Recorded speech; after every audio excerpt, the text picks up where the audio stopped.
नमस्कार, यो एभी न्यूज खबरको संकेत हो। तपाई अहिले avnews@2 मा हुनुहुन्छ। म प्रभा थापा।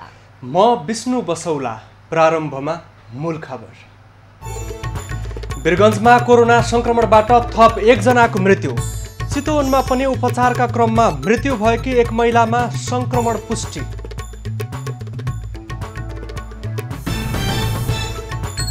आज भाद्र शुक्ल पञ्चमी अर्थात् ऋषि पञ्चमी पर्व सप्त ऋषिको पूजा आराधना गरिँदै।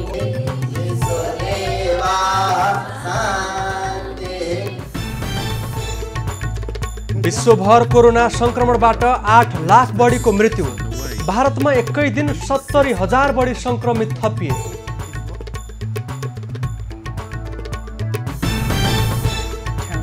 हुलाक सेवालाई थप बजेट दिने प्रस्ताव अमेरिकाको तल्लो सदनबाट पारित। चुनावलाई प्रभावित पार्न खोजेको राष्ट्रपति ट्रम्पको आरोप।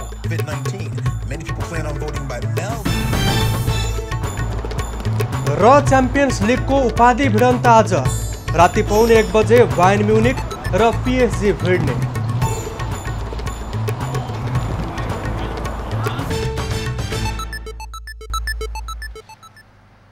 अब खबरको सिलसिला प्रारम्भ गरौं कोरोना संक्रमण सम्बन्धी प्रसंगबाट। कोरोना संक्रमणबाट वीरगञ्जमा थप 1 महिलाको मृत्यु भएको छ। वीरगञ्ज महानगरपालिका वडा नम्बर 11 की 56 वर्षीय संक्रमित महिलाको गैराती मृत्यु भएको हो। गण्डक बहुवरी स्थित वीरगञ्ज हेल्थ केयर अस्थायी कोभिड अस्पतालमा उपचारको क्रममा उनको मृत्यु भएको हो। उनी साउन 24 गते अस्पताल भर्ना भएकी थिइन्। यो सँगै वीरगञ्जमा कोरोनाका कारण मृत्यु हुनेको संख्या 36 पुगेको छ।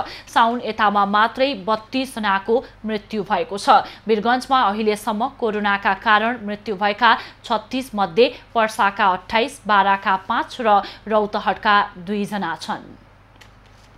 यता चितवनको पुरानो मेडिकल कलेजमा पनि उपचाररत एक महिलाको कोरोना संक्रमणका कारण मृत्यु भएको छ। मृत्यु हुनेमा हेटौडा उपमहानगरपालिका वडा नम्बर 18 निवासी 65 वर्षीय महिला रहेकी छन्। उनको शनिबार राति 7:30 बजे मृत्यु भएको हो। मृत्यु भएको केही बेरपछि कोरोना परीक्षणको नतिजा आउँदा संक्रमण देखिएको हो। उनी साउन 32 गते उपचारका लागि सो मेडिकल कलेजमा भर्ना भएकी थिइन्। चितवनमा भदौ 2 गते यता 4 दिनमा 4 जना संक्रमितको मृत्यु भएको छ। ती मध्ये 2 जना चितवनकै हुन् भने 2 जना उपचारका लागि भरतपुर आएका मकवानपुर हेटौडाका व्यक्तिहरू हुन्। यस्तै चितवनमा थप 13 जनामा कोरोना संक्रमण पुष्टि भएको छ। भरतपुर अस्पतालको प्रयोगशालामा गरिएको परीक्षणमा चितवनका 10 जना सहित 13 जनामा संक्रमण पुष्टि भएको हो। संक्रमित मध्ये भरतपुर महानगरपालिकाका 7 जना र राप्ती नगरपालिकाका 3 जना छन्। त्यस्तै मकवानपुरका 2 जना र नवलपुरका 1 जनामा पनि कोरोना संक्रमण पुष्टि भएको छ।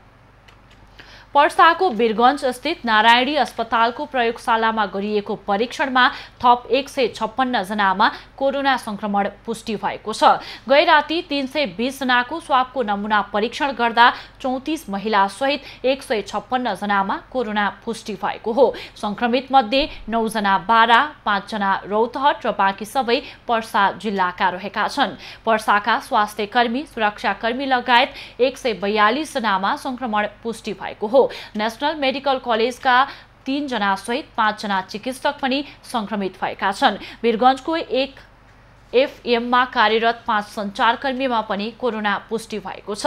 जिल्ला प्रहरी कार्यालय पर्साका 9 जना थुनुवामा पनि संक्रमण देखिएको छ। सेनाको जेतपुर ब्यारेकका 2 जनामा पनि संक्रमण पुष्टि भएको छ।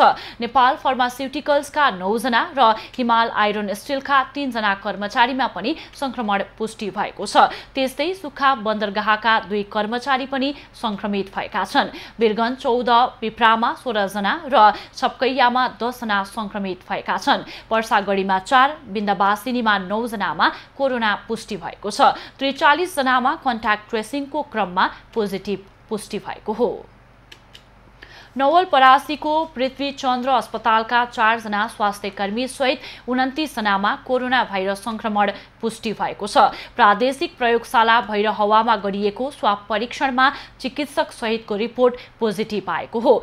जोखिमयुक्त क्षेत्रमा काम गर्ने कर्मचारी र स्वास्थ्यकर्मीको स्वाब परीक्षण गर्ने क्रममा उनीहरूमा संक्रमण पुष्टि भएको हो। अस्पतालमा चिकित्सक र 1 जना नर्समा पनि संक्रमण पुष्टि भएपछि अस्पताल सील गर्ने तयारी गरिएको छ। पाल्हीनन्दन गाउँपालिकाका अध्यक्षलाई पनि कोरोना भाइरस संक्रमण पुष्टि भएको छ। गण्डकी प्रदेशमा कोरोना संक्रमितको संख्या 1870 पुगेको छ। आज थप 2 जनामा संक्रमण पुष्टि भएसँगै संक्रमितको संख्या 1870 पुगेको हो। पछिल्लो पटक कास्कीको पोखरा महानगरपालिकाका 30 र 32 वर्षका 2 महिलामा संक्रमण पुष्टि भएको हो। गण्डकीमा संक्रमित मध्ये 86% अर्थात् 1611 जना संक्रमण मुक्त भएका छन्। कोरोनाका कारण प्रदेशमा 7 जनाको मृत्यु भएको छ। बाँकेका विभिन्न आइसोलेसन सेन्टरबाट 46 जना कोरोना मुक्त भई घर फर्किएका छन्। कोरोना मुक्त हुनेमा वडा प्रहरी कार्यालय नेपालगञ्जका 41 प्रहरी, नेपालगञ्ज उपमहानगरपालिकाका 4 जना र कोहलपुरका 1 जना रहेका छन्। बाँके जिल्लामा बाहिरी जिल्लाका समेत 821 जनामा कोरोना संक्रमण देखिएकोमा 614 जना कोरोना मुक्त भई घर फर्किएका छन् भने आइसोलेसन सेन्टरमा 203 जना रहेका छन्। काठमाडौँ उपत्यकामा 1 हप्ताका लागि निषेधाज्ञा लागू भएपछि जनजीवन पूर्ण रूपमा प्रभावित भएको छ। प्रशासनले निषेधाज्ञा जारी गरे पनि उल्लङ्घन गर्ने क्रम रोकिएको छैन। आज बिहान निषेधाज्ञा अवज्ञा गर्ने 147 वटा सवारी साधनलाई प्रहरीले नियन्त्रणमा लिएको छ। निषेधाज्ञा पालना नगर्ने 2 पाङ्ग्रे 136 र 4 पाङ्ग्रे 11 वटा गाडीलाई होल्ड गरिएको महानगरीय ट्राफिक प्रहरी महाशाखाले जनाएको छ। हिजो पनि प्रहरीले 735 सवारी साधनलाई दिनभर होल्ड गरेर साँझ छाडेको बताइएको छ। निषेधाज्ञा उल्लङ्घन गर्नेलाई स्थानीय प्रशासन ऐन र संक्रामक रोग ऐन अनुसार कारबाही गरिने प्रहरीले जनाएको छ। उपत्यकामा गत बिहीबारदेखि 10 गतेसम्मका लागि निषेधाज्ञा लागू गरिएको छ। निषेधाज्ञाका कारण अत्यावश्यक बाहेकका सेवाहरू बन्द गरिएका छन्। सवारी साधनको सञ्चालन रोकिएको छ भने सर्वसाधारणको हिँडडुलमा प्रतिबन्ध लगाइएको छ। अत्यावश्यक सेवाका पसल भने बिहान 7 बजेसम्म मात्रै सञ्चालनको अनुमति दिएको छ। कैलाश खोलामा आएको बाढीले बगाएर बेपत्ता बनाएका 11 जना मध्ये 1 जनाको शव फेला परेको छ। कैलाश खोलामा आएको बाढीले बगाएर बेपत्ता भएका रामा रोशन गाउँपालिका वडा नम्बर 5 का नन्दु साउदका 19 वर्षका छोरा रूपेश साउदको शव फेला परेको हो। रामा रोशन गाउँपालिका वडा नम्बर 5 र 6 जोड्ने झुलुङ्गे पुल नजिकै बालुवामा आधा शरीर पुरिएको अवस्थामा शव भेटिएको प्रहरीले जनाएको छ। मंगलबार कैलाश खोलामा आएको बाढीले सैनी बजारका 17 जना बगाएको थियो। तीमध्ये 7 जनाको मात्रै शव फेला परेको छ। बाढीले बगाएर बेपत्ता बनाएका बाँकी 10 जनाको पनि खोजी भइरहेको प्रहरीले जनाएको छ। कैलाश खोलामा आएको बाढीले दर्जनौं घर, पुल, पानी घट्ट र सयौं रोपनी खेतीयोग्य जमिन समेत बगाएको थियो। सिन्धुपाल्चोकको लिदी पहिरोमा विस्थापितलाई स्थानान्तरण गर्ने काम सुरु भएको छ। विस्थापितलाई जुगल गाउँपालिकाको वडा नम्बर 1 सेलाङको बाँस खर्कमा सार्ने गरी आजबाट काम थालिएको हो। जुगल गाउँपालिका कार्यालयले बाँस खर्कमा रहेको खुल्ला क्षेत्रमा जग्गा सम्याउने, शिविर व्यवस्थापन गर्ने तथा सडक पूर्वाधारको व्यवस्थापन गर्ने काम गरिरहेको छ। जिल्ला आयोजना कार्यान्वयन इकाइले आवास व्यवस्थापन र डिभिजन खानेपानी कार्यालयले खानेपानीको व्यवस्थापन मिलाउने गाउँपालिकाले जनाएको छ। सुरक्षाकर्मीले आजैदेखि टेन्ट राख्ने काम अघि बढाएका छन्। पहिलो चरणमा 121 परिवारलाई टेन्टमा राख्ने तयारी गरिएको छ। 172 घर परिवार मध्ये अहिलेसम्म सार्नुपर्ने पहिचान भएका 121 परिवारलाई टेन्टमा राख्ने गरी आवश्यक सामग्री गाउँपालिकाले उपलब्ध गराएको छ। जिल्ला विपद व्यवस्थापन समितिले 98 वटा टेन्ट गाउँपालिकालाई उपलब्ध गराएको छ। लिदीमा साउन 30 गते शुक्रबार गएको पहिरोबाट बस्ती नै विस्थापित भएको थियो। पहिरोमा परि 37 वटा घर बगाएका छन्। पहिरोमा पुरिएका 39 मध्ये अहिलेसम्म 32 जनाको शव फेला परेको छ। बाँकी 7 जनाको पनि खोजी भइरहेको छ। मार्तडी साफेबगर सडक खण्डमा रहेको भेली ब्रिज बाढीले बगाएपछि बाजुराका बासिन्दा तुइनमा जोखिमपूर्ण यात्रा गर्न बाध्य भएका छन्। सरकारले विस्थापन गर्ने घोषणा गरेको तुइन नै अहिले स्थानीयको भुडीनन्दा तर्ने माध्यम भएको छ। 2 साता अघि साफे मार्तडी सडक अन्तर्गत बुढीगङ्गा नदीमा रहेको बेली ब्रिज बाढीले बगाएपछि बाजुराका बासिन्दा तुइन प्रयोग गर्न बाध्य भएका छन्। पुल नहुँदा बाध्य भएर स्थानीयले पैसा तिरेर तुइन प्रयोग गर्नु परेको हो। जिल्ला सदरमुकाम मार्तडी आउने र सदरमुकामबाट बाहिर जानेहरूका लागि तुइन अहिले एक मात्रै खोला तर्ने विकल्प भएको छ। साउन 25 गते राति वर्षासँगै आएको बाढीले बेली ब्रिज बगाएपछि स्थानीयको सक्रियतामा तुइन बनाइएको हो। जिपरका टोली आएर पनि सुरक्षा आफैले गर्ने ज्यान केस हुन सक्छ त्यसको विषयमा पनि आफैले होसियार गर्नु भनेर जानुभयो। अनि यो जोखिम त धेरै छ सर, अनि यो मेहनत पनि अति छ सर। अब के गर्ने हामीले पनि, अब यात्रुहरू दिनमा 100 जना जति आउँछ। तुइनमा यात्रा गर्दा जुनसुकै बेला दुर्घटनाको जोखिम हुने गर्दछ। दैनिक रूपमा तुइनबाटै आउजाउ गर्नु निकै जोखिमपूर्ण मानिन्छ। पुलको विकल्पमा तुइन मात्रै भएकाले बिरामीलाई ल्याउन लैजान सबैभन्दा ठूलो समस्या भएको छ।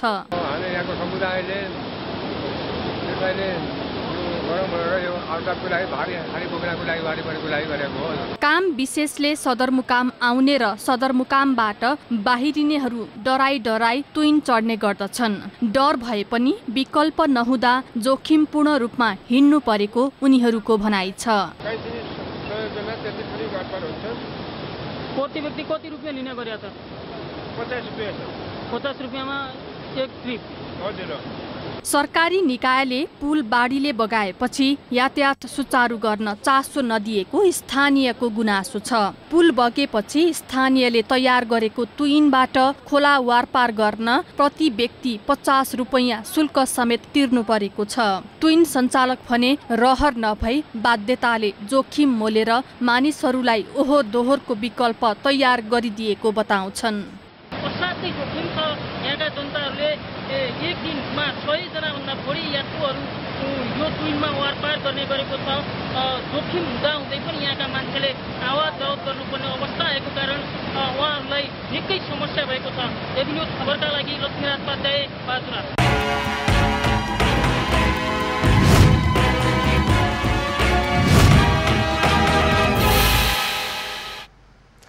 प्रधानमन्त्री केपी ओलीसँग 10 वर्ष सँगै जेलमा बिताउनुका साथै भूमिगत राजनीतिमा सहकार्य गरेका झापाका स्वर्गीय दिगेन्द्र राजवंशीको परिवार आर्थिक विपन्नताको चपेटामा परेको छ।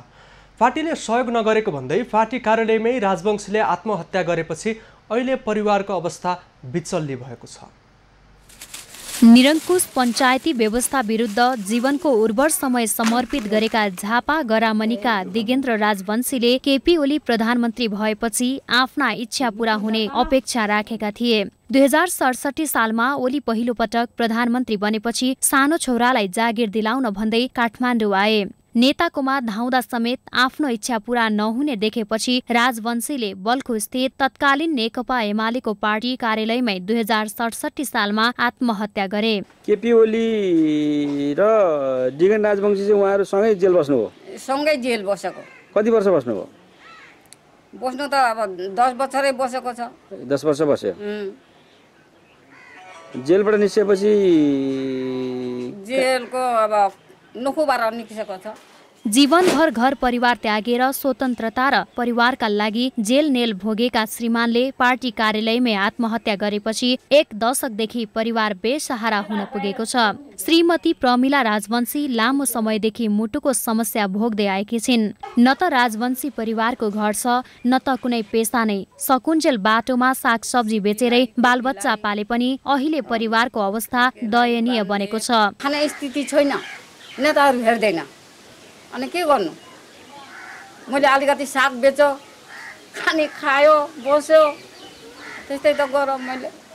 अनि कोही पनि हेर्नु आएन, कस्तो खाँदैछ, के गर्दैछ, के खाँदैछ, अब घरको हालत के छ त कोही पनि हेर्नु आएन। मैले त दुःख गर्नु पर्यो, खानै पर्यो। हाम्रो यो स्वर्गीय डिगन राजवंशी बुवा चाहिँ उहाँ चाहिँ त्यत्रो लडेर तपाईँको जनआन्दोलन गरेर तपाईँको उहाँहरूको साथ लागेर साथ मिलाएर हिँड्नुभयो। परिवर्तनको लागि चाहिँ उहाँलाई चाहिँ केही परिवर्तन चाहिँ या उहाँकै आफ्नै साथी निकट साथी हुँदा पनि प्रधानमन्त्री केपी शर्मा ओलीज्यूले अलिकति यो हाम्रो परिवारलाई चाहिँ केही परिवर्तनै मतलब कुनै एउटा त्यस्तो खालको परिवर्तन ल्याइदिनु भएन। पार्टी कार्यालयमै आत्महत्या गरेपछि पार्टीका नेताले स्वर्गीय दिगेन्द्र शालिग निर्माणसँगै 1 कट्ठा जग्गा खरिद गरी करिब 60 लाखको लागतमा घर निर्माण गरिदिने लिखित निर्णय गरेको 1 दशक भए पनि त्यो कार्यान्वयन हुन सकेको छैन। पार्टीका लागि लड्ने परिवारको बिचल्ली हुनु दुःखद भएको जनप्रतिनिधि र स्थानीय बताउँछन्। भूमिहीन हुनुहुन्छ भने उहाँहरूलाई भूमि दिनुपर्छ, राज्यले घर बनाइदिनुपर्छ, उहाँहरूको चाहिँ रोजगारीको कुरा ग्यारेन्टी गर्नुपर्छ। चाहे जुनसुकै पार्टीको हो, सही राष्ट्रलाई सही बाटोमा हिँडाउन योगदान दिने मानिसको जसले पनि कद्दर गर्नुपर्छ जस्तो लाग्छ। आज राष्ट्रमा द्वन्द्व पीडित, राजनीति पीडित भनेर करोडौं कुम्ल्याएका मानिसहरू पनि छन्।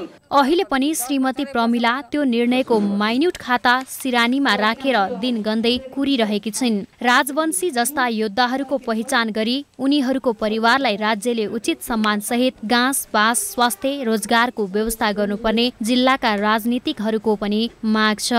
मुक्ति पौडेल, झापा। खबरको सिलसिला अझै जारी छ, हामीसँगै रहनुहोला। अब बाँकी खबर।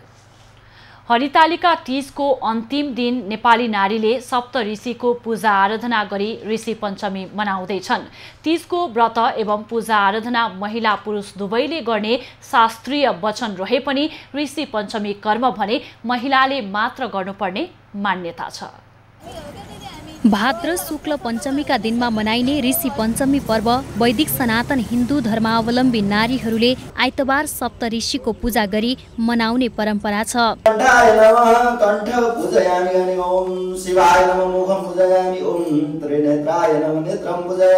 बिहानै उठेर स्नान आदि नित्यकर्म सकेर ब्राह्मणलाई निमन्त्रणा दिने गर्दछन्। यस दिन नारीहरू नजिकको नदी, खोला, ताल तलैया र पोखरीमा गई 108 वा 7 वटा दतिवनले दाँत माझ्ने, गाईको गोबर, माटो, पिना र खरानी आदि लगाई स्नान गर्ने गर्दछन्। ऋषि पञ्चमीको दिन अरुन्धती सहित कश्यप, अत्रि, भारद्वाज, गौतम, जमदग्नि, विश्वामित्र र वशिष्ठ ऋषिको पूजा गर्ने गरिएको भविष्य उत्तर पुराणमा उल्लेख छ।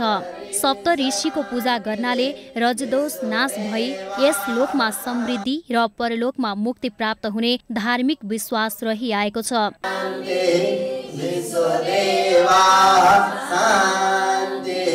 अन्य व्रत तथा उपासना जस्तै ऋषि पञ्चमीको पर्वको पनि विशेष महत्त्व रहेको छ। ऋषि पञ्चमीका दिन पूजामा विशेष विधि विधान र जुटाउनु पर्ने सामग्रीका कारण पनि यो व्रतलाई जटिल प्रकृतिको व्रत मानिन्छ। ऋषि पञ्चमीको पूजा समापनपछि महिलाहरू नाचगान भजन कीर्तन गरेर रमाइलो गर्ने गर्दछन्। तीज पर्व भाद्र शुक्ल द्वितीयादेखि पञ्चमीसम्म 4 दिन मनाइन्छ।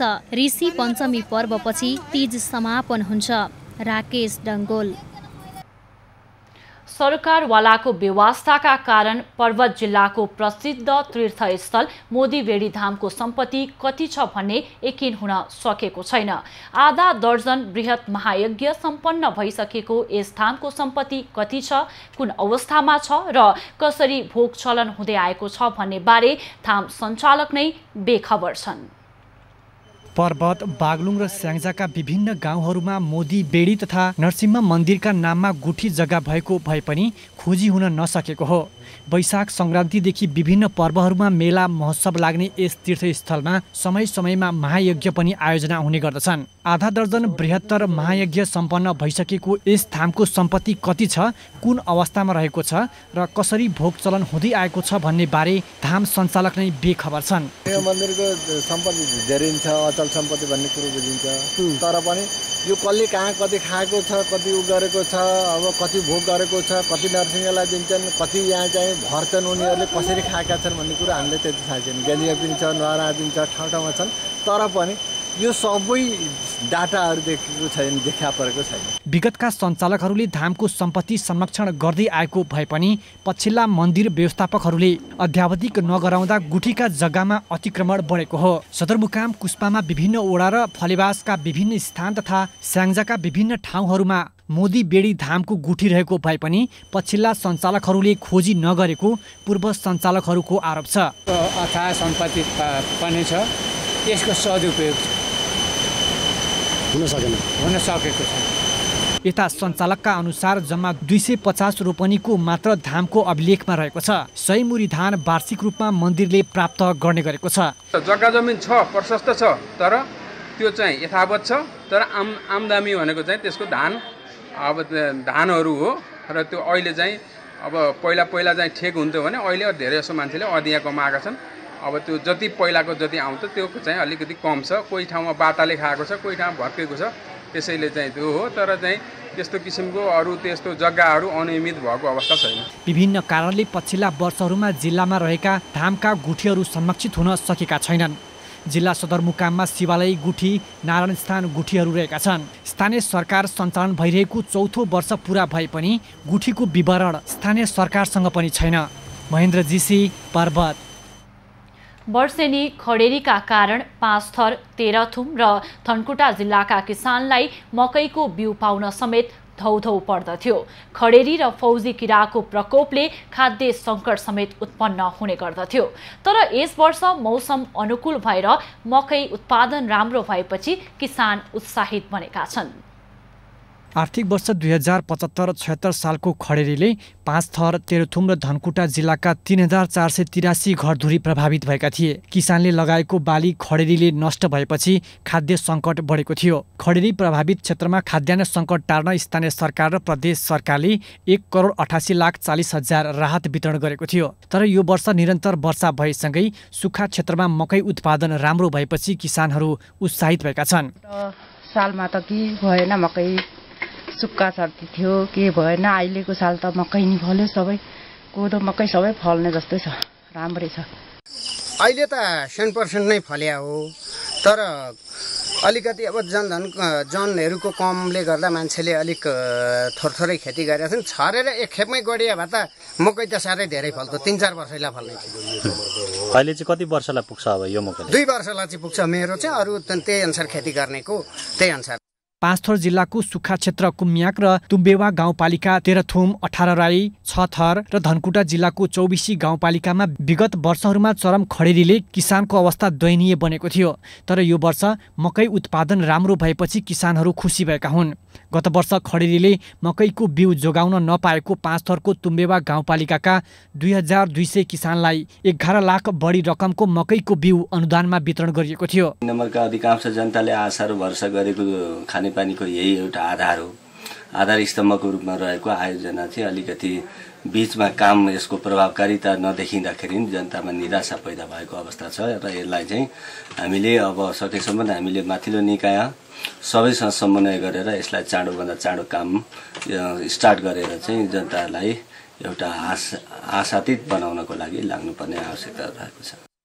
यता कुम्याक गाउँपालिकाले पनि खडेरी प्रभावित 2350 घरधुरीलाई मकै र बदामको बिउ वितरण गरेको थियो। खडेरीले तमोड तटीय क्षेत्रका स्थानीय बढी प्रभावित भएका थिए। स्थानीय तहले वर्षेनी किसानलाई राहत वितरण गर्दै आएको छ। तर यो वर्ष मकै लगायत अन्य नगदी बाली पनि राम्रो भएकाले खाद्य सङ्कट टर्ने विश्वास गरिएको छ। किसानहरूबाट के सुन्न पाइन्छ भने अब सायद अझै यो पटक चाहिँ फलेको बालीले चाहिँ आगामी 3-4 वर्षसम्म चाहिँ हामीलाई मकै पुग्छ भनेर किसानहरू चाहिँ उत्साहित हुनुभएको छ र अब उहाँहरूले गरेको श्रमको चाहिँ प्रतिफल पाउने हुनुभएको छ। यसमा कुम्याक गाउँपालिका, पनि हर्षित छ। सुक्खा क्षेत्रमा स्थानीय सरकारले समयमै किसानलाई मकैको बिउ र फौजी क्रिया नियन्त्रण गर्ने विषादी वितरण गरेको थियो। खेतीको समयमा मकैको बिउ विषादी र निरन्तर वर्षातकै कारण उत्पादन राम्रो भएको हो। रमेश थापा, पाँचथर। बागलुङ जिल्लाको धेरै पहिचान छन्। तीमध्ये जिल्लाको पहिचान बोकेको बुट्टे नली देशभर प्रख्यात छ। जिल्लाको पहिचानका रूपमा स्थापित बुट्टे नली पछिल्ला वर्षमा लोप हुने अवस्थामा पुगेको छ। संस्कृति र परम्परागत हिसाबले महत्त्वपूर्ण मानिएको हस्तकला कौशलद्वारा बनाइने बुट्टे नली बागलुङको पहिचानको रूपमा राष्ट्रिय अन्तर्राष्ट्रिय रूपमा प्रख्यात रहे पनि पुस्ता हस्तान्तरण नहुँदा बुट्टे नली लोपोन्मुख अवस्थामा पुगेको हो। अहिले बुट्टे नली बनाउने कला कौशल भएका बागलुङका एकमात्र पात्र बसन्त जङ राजभण्डारी छन्। बागलुङ बजारका बासिन्दा राजभण्डारी विगत 38 वर्षदेखि बुट्टे नली निर्माण र संरक्षणमा सक्रिय भए पनि अन्य मानिसले बुट्टे नली निर्माण गर्न नजान्दा समस्या भएको छ। मेरो चाहिँ के भयो भने नि अब बैरा विद्यालयको जागिरले गर्दाखेरि त्यहाँ टाइम दिने अनि यो काम गर्न नपाएकोमा लोभ त्यो हो। अनि यसमा चाहिँ तालिम लिएपछि त तालिम गर्न अलिकति झाउ मान्ने र यसको चाहिँ आम्दानी वस्तु त राम्रो हो, तर लेख्न काम गर्नेहरू झाउ मान्छन्। एउटा बुट्टे नली बनाउन 4 देखि 5 दिनसम्म समय लाग्ने गरेको छ। विभिन्न खालका चित्र कोरेर निर्माण गरिने नली 3000 देखि 5000 सम्म बिक्री हुने गरेका छन्। बाँसुरी तथा मुरलीलाई 2000 पर्ने गरेको छ। बागलुङमा बुट्टे नली बनाउने कलाकार धेरैलाई तयार गर्न खोजे पनि आफू एक्लो भएको राजभण्डारीले बताए। त्यसले काम गर्न कोही पनि आएनन्। त्यसकारणले अरूले जुन यो वस्तु सबैले खरिद गर्न सकेमा यसलाई चाहिँ घर घरमा ऐतिहासिक रूपमा राख्न सक्यो भने यसको चाहिँ फस्टाउने कुरा थियो। अब यो नराखेपछि त लोभ हुँदै गयो अनि मान्छेले कोर्न पनि छोडे। बुट्टे नली बनाउन स्थानीय युवा र अन्य व्यक्ति आकर्षित नहुनु, कच्चा पदार्थको अभाव लगायतका कारण बुट्टे नली लोप हुन थालेको स्थानीय अगुवाको भनाइ छ। यो एउटा कलात्मक चिज हराउन नहुने चिज थियो, त्यसलाई चाहिँ अझ पनि संरक्षण गर्न आवश्यक छ। त्यो कोही कोही तालिम पाएका व्यक्तिहरू अझ पनि हामी कहाँ मौजूदा छन्। त्यो कलाकारहरूले खोजेर त्यो तालिम दिने प्रक्रिया र ती कलाकारहरूले प्रोत्साहित गर्ने काम चाहिँ हामीले हाम्रो समाजले हाम्रो चाहिँ नगरपालिकाले अथवा सरकारले गर्नु आवश्यक हामी देख्दछौँ। निगालो वा बाँसमा विभिन्न खाले ऐतिहासिक तथा राजनीतिक व्यक्तिका चित्र, जङ्गली जनावर, मयूर, फूल लगायतको चित्र कुँदेर तयार पारिएको नलीलाई बुट्टे नलीको रूपमा लिइँदै आएको छ। बागलुङमा पुग्ने पर्यटक तथा पाहुनाले सम्झनाको चिनो स्वरूप बुट्टे नली किनेर लैजाने र उपहार दिने गर्दछन्। पछिल्लो समय भने बुट्टे नली बनाउने कलाकार तथा बुट्टे नली बनाउन प्रयोग हुने निगालो र बाँसको पनि अभाव खड्किएको छ। एबी न्यूज खबरका लागि बागलुङबाट राजेश चन्द्र राजभण्डारीको रिपोर्ट। झापाको कन्काई नगरपालिका 1 स्थित प्रजापति सामुदायिक वन उपभोक्ता समितिले विपन्न उपभोक्तालाई घर बनाइदिएको छ। वर्षौंदेखि फुसको घरमा कष्टका साथै बस्दै आएका विपन्न उपभोक्ताका लागि वनले 32 वटा घर बनाइदिएको हो। वर्षौंदेखि फुसको घरमा कष्टका साथै बस्दै आएका विपन्न उपभोक्ताका लागि झापाको कन्काई नगरपालिका 1 मा रहेको प्रजापति सामुदायिक वनले घर बनाइदिएको हो। सामुदायिक वनले सहारा नेपाल र ह्याबिट्याटको समन्वयमा विपन्न उपभोक्ताका लागि 32 वटा घर बनाइदिएको छ। नयाँ घर पाएसँगै स्थानीयले वर्षौंदेखि भोग्दै आएको शास्तिको अन्त्य भएको छ। पहिले चाहिँ हाम्रो फुसको घर थियो। फुसको घर हुँदाखेरि हामीलाई सुत्न धेरै गाह्रो हुन्थ्यो, पानी छिरहन्थ्यो, सर्प भ्यागुता आदि इत्यादि पसिरहन्थ्यो अनि धेरै गाह्रो भएको थियो त्यस। अब अहिले घर बनाइकन चाहिँ हामीलाई धेरै सजिलो भएको छ। पानीको बाछिटाहरू भित्र पस्थ्यो, अब हावा हुँदाखेरि टिनहरू घरैहरू उडाउला जस्तै हुन्थ्यो होइन। अनि मुनिबाट पनि चिसोहरू उठ्ने अब अप्ठ्यारो गरुलाहरूले खन्ने भ्यागुताहरू अब त्यस्तो अप्ठ्यारो थियो। अब अहिले त घर बनाइकन बुइहरू पनि ढलाइ गरिदिनु भयो। अब धेरै सजिलो भयो, राम्रो भयो। गरिबी न्यूनीकरण कार्यक्रम अन्तर्गत सामुदायिक वन उपभोक्ताका समितिले 1,10,000 तथा सहारा र हेबिट्याटको 75,000 को सहयोगमा घर निर्माण गरिएको हो।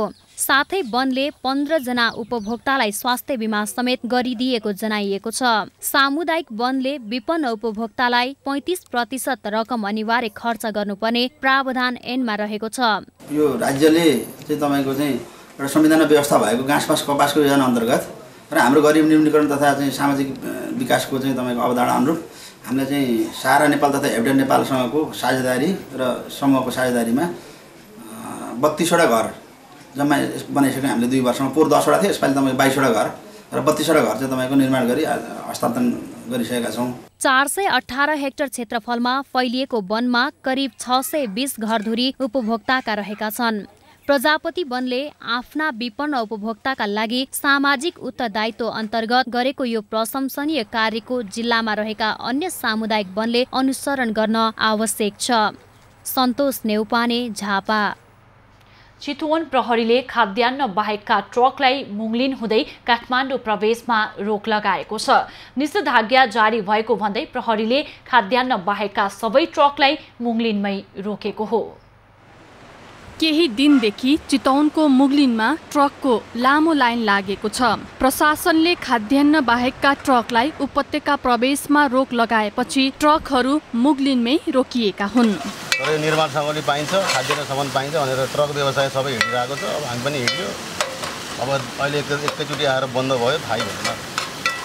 चितवन प्रशासनले भदौ 12 गतेसम्म जिल्लामा निषेधाज्ञा जारी गरेपछि प्रहरी प्रशासनले नाकाहरूमा चेकजाँचमा पनि कडाई गरेको छ। खाद्यान्न, तरकारी, दूध र एम्बुलेन्स बाहेकलाई भने मुगलिनमै रोक्ने गरिएको छ। प्रशासनको आदेश अनुसार खाद्यान्न बोकेका बाहेक अन्य सवारी साधनलाई रोकिएको प्रहरीले जनाएको छ। अब अहिले जुन कोभिड-19 कोरोनाको संक्रमण बढेसँगै जुन स्थानीय प्रशासनले जुन निषेधाज्ञा जारी गरेको छ, यसअनुसार बिहान 5 बजेदेखि 8 बजेसम्म अत्यावश्यक चिजका किनमेलका सामानहरू किन्नलाई खुला गरिएको छ। त्यो पनि नजिकको पसलहरूको लागि हिडुल गरेर धेरै हुलजम्मा नहुने गरी, भिडभाड नहुने गरी त्यसलाई व्यवस्था मिलाइएको छ। यसअघि निर्माण सामग्री बोकेका ट्रकलाई पनि प्रवेश दिने गरिएको थियो। तर पछिल्लो समय काठमाडौँ उपत्यका र चितवन दुवै ठाउँमा संक्रमण बढ्दै गएपछि भने अत्यावश्यक र खाद्य पदार्थ बोकेका बाहेक सबै साधन रोकिएका छन्। पूर्व जानकारी बिना बीच बाटोमा ट्रक रोकिँदा समस्या भएको सवारी चालकहरूको भनाइ छ। होइन, अब पहिला बोकिरहेको हो, छोडिरहेको थियो निर्माण सामग्री र चाहिँ खाद्यान्न दुईटै छोडिरहेको थियो। हजुर, बाटा हिँड्ने मान्छे हामीलाई खबर पनि हुँदैन। भनेपछि योभन्दा अगाडि चाहिँ तपाईँ निर्वाचनमा कतै पनि नरोकिकन काठमाडौँ ओहोरदोहोर गरिराख्नु भएको थियो? पहिला त ओहोरदोहोर गरिरहेको। काठमाडौँ प्रवेश गर्न नपाएपछि ट्रक चालकहरूले सडकमै खाना पकाएर खाने गरेका छन्। सामान ट्रकमा राख्ने समयमा कुनै जानकारी नदिई बीच बाटोमै आएपछि प्रहरीले फर्कन भनेपछि समस्या भएको चालकहरू बताउँछन्। अब बोल रहे हैं कि वापस जाओ सुनौली, उधर से अभी वापस करने नहीं देंगे बॉर्डर से। अब वो हमारे को आगे निकाल देवे कैसे भी। मैं बोला हूँ यहाँ सामान नहीं देते हैं खाने पीने का, तो कह रहे क्या करूँ मैं, इसका क्या करूँ। हाम्रो अब दुःख भए पनि चाहिँ यो अनुसारले हामीले बुझ्छौँ। अब अहिले रड ल्याएको अवस्था छ, रड ल्याएको अनुसारले हामीलाई जान दिएनन्। यो जानकारी तपाईँको अब हामीले त अब थाहा पाएनौँ। लोड गर्ने मान्छेहरूले अब जस्तो लोड गर्ने मालिकहरूले थाहा अनुसारले त अब उहाँलाई पनि थाहा भएन होला। रासन पनि नभएको र होटलहरू पनि खुला नहुँदा कतिपय चालकको सडकमै बिचल्ली समेत भएको छ। कोरोना संक्रमित क्षेत्रबाट आएका ट्रकहरूलाई एकै ठाउँमा जम्मा गर्दा जोखिम बढेको मुगलिनका बासिन्दाको पनि भनाइ छ। सरकारले उद्धार उडानबाट स्वदेश आउने नागरिकलाई होटल क्वारेन्टिनमा बस्नै पर्ने व्यवस्थाको लागि होटलको सूची र दर रेट सार्वजनिक गरेको छ। काठमाडौँ जिल्ला सङ्कट व्यवस्थापन केन्द्र DCCMCले विमानस्थल हुँदै नेपाल प्रवेश गर्ने नागरिकलाई स्वेच्छाले होटल क्वारेन्टिनमा राख्ने निर्णय गरेपछि जिल्ला प्रशासन कार्यालय काठमाडौँले होटलहरूको सूची सार्वजनिक गरेको हो। कोरोना भाइरसको विश्वव्यापी संक्रमणको कारणबाट उत्पन्न असहज परिस्थितिमा स्वदेश आउनै पर्ने अवस्थामा रहेका नेपाली नागरिकलाई स्वदेश आउन सहजीकरण गर्ने सम्बन्धी आदेश 2077 बमोजिम विमानस्थल हुँदै नेपाल प्रवेश गर्ने र स्वेच्छाले होटल क्वारेन्टिनमा बस्ने व्यक्तिहरूलाई राख्न जिल्ला प्रशासन कार्यालय काठमाडौँले होटलहरूको सूची सार्वजनिक गरेको हो। पर्यटन विभागले उपलब्ध गराएको होटलको नाम र दर रेटका आधारमा सूची तयार पारिएको जिल्ला प्रशासन कार्यालयले बताएको छ। सार्वजनिक भएको सूचीमा उपत्यका भित्र रहेका तारे होटल, पर्यटन होटल र साना तथा मझौला होटल गरी 220 होटलमा कुल 3500 बेड क्षमता रहेको छ। होटलको सूची सँगै होटलहरूमा बस्दा लाग्ने दर रेट र खानाको मेन्यू समेत समावेश गरिएको छ, जसमध्ये 5 तारे होटलमा एक्लै बस्दा 9000 रुपैयाँ र 2 जना साझेदारीमा बस्दा प्रति व्यक्ति 6000 रुपैयाँ तोकिएको छ। 4 तारे होटलका लागि 1 जना बस्दा 8000 रुपैयाँ र 2 जना साझेदारीमा बस्दा 5500 रुपैयाँ तोकिएको छ। 3 तारे तथा डिलक्स रिसोर्टमा 1 जना बस्दा 6000 रुपैयाँ र 2 जना साझेदारीमा बस्दा प्रति व्यक्ति 3500 रुपैयाँ तोकिएको छ। 2 तारे होटल तथा स्ट्यान्डर्ड होटलका लागि एकल 5000 रुपैयाँ र 2 जना साझेदारीमा बस्दा प्रति व्यक्ति 3500 रुपैयाँ तोकिएको छ। 1 तारे होटलमा एकल बस्दा 4000 रुपैयाँ र 2 जना साझेदारीमा बस्दा प्रति व्यक्ति 2500 रुपैयाँ तोकिएको छ। पर्यटक स्तरको होटलमा 1 जनाका लागि 2800 रुपैयाँ र 2 जना साझेदारीमा बस्ने भएमा प्रति व्यक्ति 1800 रुपैयाँ तोकिएको छ। यस्तै साना तथा मझौला होटलको दर रेट पनि तोकिएको छ। साना तथा मझौला होटलमा एकल रुमका लागि 1800 रुपैयाँ र 2 जना साझेदारीमा बस्दा प्रति व्यक्ति 1500 रुपैयाँ तोकिएको छ। सबै होटलमा खाना र खाजा गरी दिनको 4 पटक खाना दिइने मेनु सार्वजनिक भएको छ, जसमा बिहानको खाजा, खाना, दिउँसोको खाजा र साँझको खाना उपलब्ध हुनेछ। स्वास्थ्य सम्बन्धी मापदण्ड पालना गर्न सके क्षमता भएका होटलहरूलाई क्वारेन्टिनको रूपमा प्रयोग गर्न सूचीकृत गरिएको जिल्ला प्रशासन कार्यालय काठमाडौँले बताएको छ। आइसोलेटेड क्षेत्रमा भएका, कम्पाउन्ड भएका, बाहिरी व्यक्तिसँग घुलमिल हुन नसक्ने, भौतिक दूरी कायम गर्न सक्ने होटलहरू सूचीकरणमा परेका छन्। ठमेल, ताहाचल, गौशाला, 32 पुतली, दरबार मार्ग, सानो गौचरण, नक्साल, भक्तपुर, लाजिमपाट, गोदावरी, कमलादी, स्वयम्भू, झम्सीखेल, बुढा नीलकण्ठ, लैनचोर, कमल पोखरी र बागबजार क्षेत्रमा रहेका होटलहरूलाई क्वारेन्टिनका रूपमा प्रयोग गर्न लागि हो। कोरोना भाइरसको संक्रमणको कारणले सरकारी कार्यालय खुल्न नसक्दा सिन्धुलीमा राजस्व तथा कर अपेक्षा अनुसार सङ्कलन हुन सकेको छैन। जिल्लाका मालपोत, नापी जस्ता जग्गा सेवाग्राहीको चाप रहने कार्यालयमा राजस्व सङ्कलन ह्वात्तै घटेको छ। लकडाउनको बेला सेवा प्रवाह हुन नसक्दा स्थानीय तहहरूले पनि आम्दानी घटेको बताएका छन्। सरकारी कार्यालयले विभिन्न सेवा प्रदान गरे बापतको कर तथा राजस्व असुल गर्दै आएका छन्। स्थानीय तहले सम्पत्ति कर, घर बहाल कर, व्यवसाय रजिस्ट्रेसन दस्तुर लगायतका कर लिँदै आएका छन्। महामारीको अवस्थामा स्थानीय तहको सार्वजनिक सेवा प्रवाह गर्ने निकायले निरन्तर सेवा दिन नसक्दा राजस्व तथा कर असुली प्रभावित भएको हो। यसको कार्यालयको राजस्व र कर असुली प्रभावित हुँदा कार्यालयको खर्च चलाउन र विकास निर्माणको काममा समेत समस्या हुने देखिएको छ।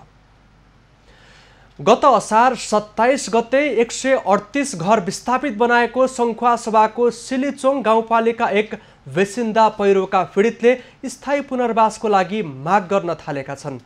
पहिरो गएको 1 महिना बितिसक्दा पनि सम्बन्धित निकायले ठोस कदम नचालेको भन्दै उनीहरूले तत्काल स्थायी पुनर्वासको व्यवस्था गर्न माग राख्दै आएका छन्।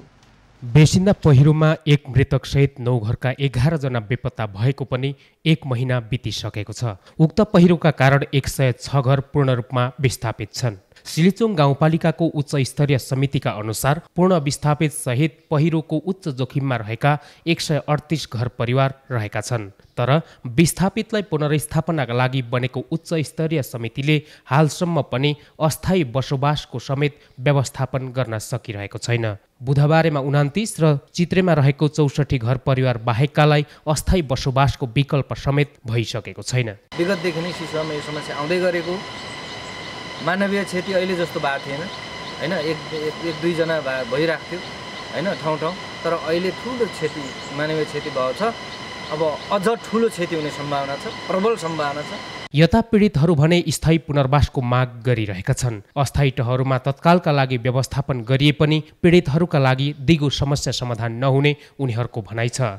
उच्च स्तरीय समिति लगायत विभिन्न निकायले स्थायी पुनर्वासका लागि चित्रे उपयुक्त हुन सक्ने भन्दै आएका छन्। सकभर हामीलाई चाहिँ भए अलिकति यतै तलतिर नै हामीलाई चाहिँ अलिकति अब बसोबास चाहिँ भइदिए हामीलाई एकदमै हाम्रो अनुरोध छ। पीडितहरूलाई अस्थायी टेन्टमा राखेर चामल, दाल, नुन, तेल दिएर मात्र सधैँका लागि नहुने भन्दै सरकारका विभिन्न तहहरूले स्थायी बसोबासका लागि अघि बढ्न उनीहरूले सुझाव समेत दिएका छन्। अब तत्कालको लागि अस्थायी पुनर्वासमा बसिराखेका छौँ। स्थायी पुनर्वासको लागि अब गाउँपालिकादेखि लिएर अब केन्द्र प्रदेश सरकारले अब तत्काल स्थायी पुनर्वास गरिदिनुपर्छ भन्ने मेरो माग हो। तर पहिरो पीडितका लागि भनेर पालिकाले स्थानीय सरकार, प्रदेश सरकार र सङ्घीय सरकारको पहलमा स्थायी पुनर्वासका लागि काम अघि बढिसकेको जनाएको छ। स्थानीय सरकार सिलिचोङ गाउँपालिका, त्यसपछि प्रदेश सरकार र सङ्घीय सरकारको चाहिँ समन्वयमा साझेदारीमा चाहिँ हामीले स्थायी बसोबासको लागि चाहिँ हामीले जग्गा व्यवस्थापन गरेर यसमा विभिन्न सङ्घ संस्थाको चाहिँ समन्वयमा चाहिँ अब घर टहरा निर्माण गरेर चाहिँ हामीले जनताहरूलाई स्थायी बसोबासको लागि गाउँपालिकाले पहल र प्रक्रिया बढाएर अगाडि बढाइसकेको कुरा छ। प्राकृतिक विपत्तिका हिसाबले सिलिचोङ गाउँपालिकालाई हेर्दा विक्रम सम्वत 1992 र 2022 सालको सिङ्गो गाउँ नै पहिरोमा बगेको माङतेवा पहिरो, 2066 साल साउन 2 गते 14 जना बेपत्ता सहित 62 घर परिवार विस्थापित भएका सिकिदिम पहिरो लगायत वर्षेनी 2-4 परिवार विस्थापित भइरहेका छन्। तर उनीहरूलाई दिगो व्यवस्थापनको लागि भने हालसम्म कुनै पनि प्रयासहरू अघि बढेको नदेखिँदा बेसिन्दा पहिरोका विस्थापितहरू पनि स्थायी पुनर्वास हुनेमा छ। एभिन्यूज टेलिभिजनका लागि मेघराज तामाङ, सङ्खुवा सभा। कैलालीको बर्दगोरिया गाउँपालिकाको वडा नम्बर 1 र 3 जोड्ने कुइरा नदीमा पुल निर्माण नहुँदा स्थानीयवासी मारमा परेका छन्। पुल नबन्दा वर्षाको समयमा औषधि उपचार गर्न जानको लागि समेत समस्या हुने गरेको छ। यो हो कैलालीको बर्दगोरिया गाउँपालिका वडा नम्बर 1, 3 र 2 लाई जोड्ने कुइरा नदी।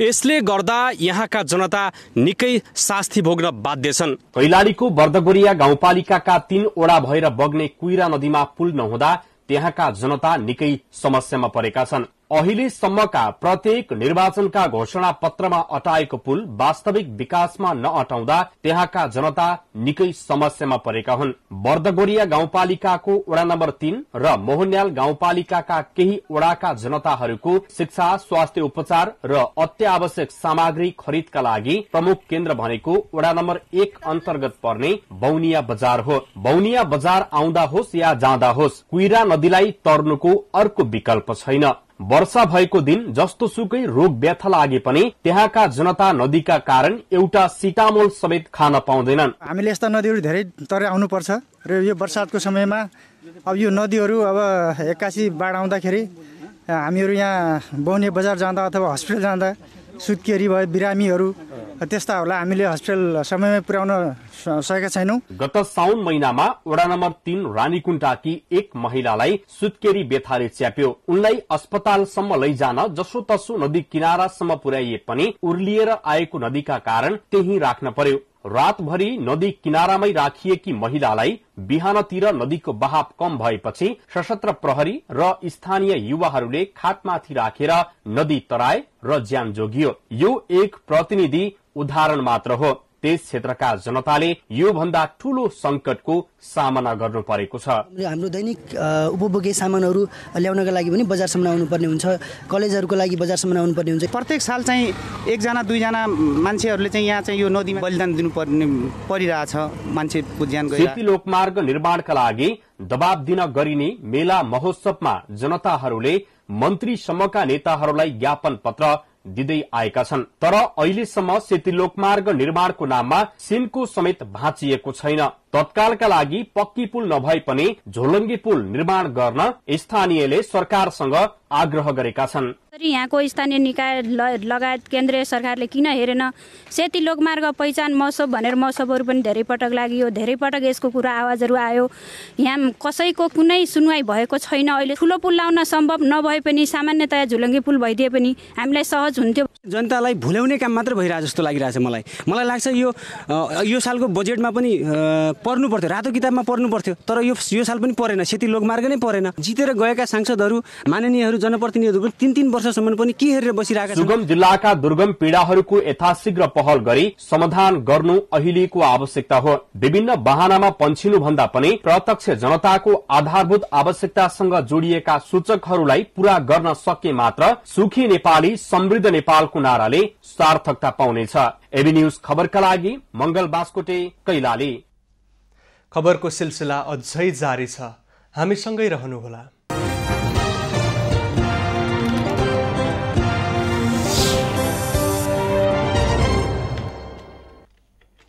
हाल देशको आंशिक स्थानमा सामान्य बदलीको अवस्था रही प्रदेश 1, गण्डकी प्रदेश र कर्णाली प्रदेश तथा सुदूरपश्चिम प्रदेशका केही स्थानमा हल्का वर्षा भइरहेको छ। अपराह्नपछि देशभर सामान्यतया बदली रही केही स्थानमा मेघगर्जन र चट्याङसहित हल्कादेखि मध्यम वर्षाको सम्भावना रहेको छ भने गण्डकी प्रदेशका 1-2 स्थानमा भारी वर्षाको सम्भावना रहेको जल तथा मौसम पूर्वानुमान महाशाखाले जनाएको छ। काठमाडौँ उपत्यका आजको अधिकतम तापक्रम 29 डिग्री सेल्सियस र न्यूनतम तापक्रम 20 डिग्री सेल्सियस बीच रहने अनुमान गरिएको छ। आज सूर्योदय बिहान 5:38 भयो भने सूर्यास्त साँझ 6:33 हुनेछ।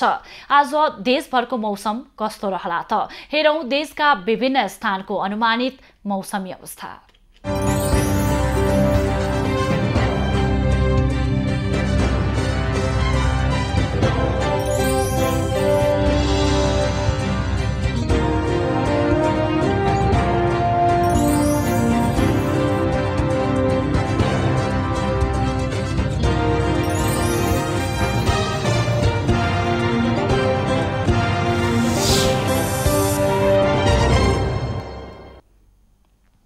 अहिलेलाई खबरको क्रम यति नै। आइभी न्यूज खबरका यी सहित अन्य विस्तृत खबरका लागि www.ivnews.tv लगअन गर्न सक्नुहुनेछ। युट्युब, फेसबुक र ट्विटरमा पनि हामीलाई फलो गर्न सकिनेछ। खबर भित्रको खबरका लागि हेर्दै रहनुहोला आइभी न्यूज खबर। नमस्कार।